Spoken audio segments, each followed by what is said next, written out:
ndenon tuli laɓon.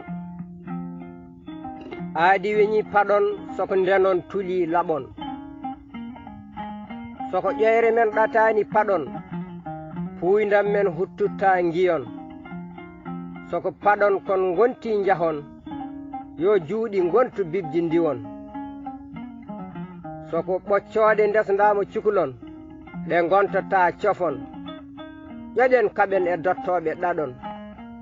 ɓakkon mahate ko gila e keccon, basali gandi yiɗno ɗumen tan ko jalon.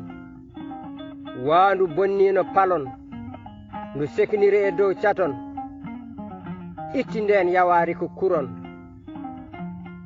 eñen liikon kollen nangue yorno eñon, mbuubon cafrata uubon.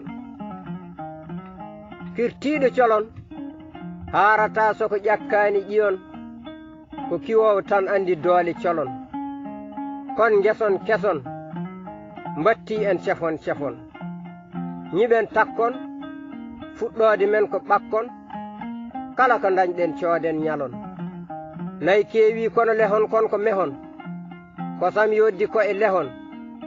deeƴnata ɓerɗe ko hippede mbeɗon, gandirɗen mbeyon keccon tan ko ɓoton. gandal hollani en gallaɗi molon, hendu yaltinta ko natnuno e ɓulon. mbeelon ngalaɗo koddani e tulon, calli jiidirta hay soko mbaɗi giton. dende tekku kono jibini ɗum ko poɗɗon, ɓokki mawnu kono ɓikkon mum ko paalon. ladde nde ɓolɗat soko ala kullon, maayi ngo yewat soko ala liikon.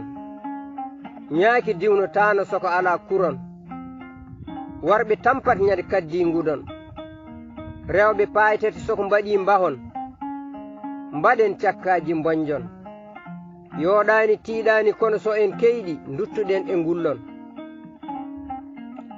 en teddiniri ɗum kala biyowo mbimi wimi e wimami, hay so jeeya ko nokku gandumi ngowami.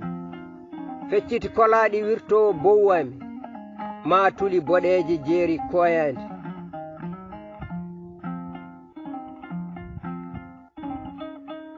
ina ñalli jasalari nawgasi en nayi lewru korsi, hitande ujunnaje 2 e 20. ina heedi to gaaci to hoɗiyanke men gana Amadou Binta Konte de Diatar, to wallif e sawtowol Muhammadu Mustafaa si gendiyanke mo Diatar.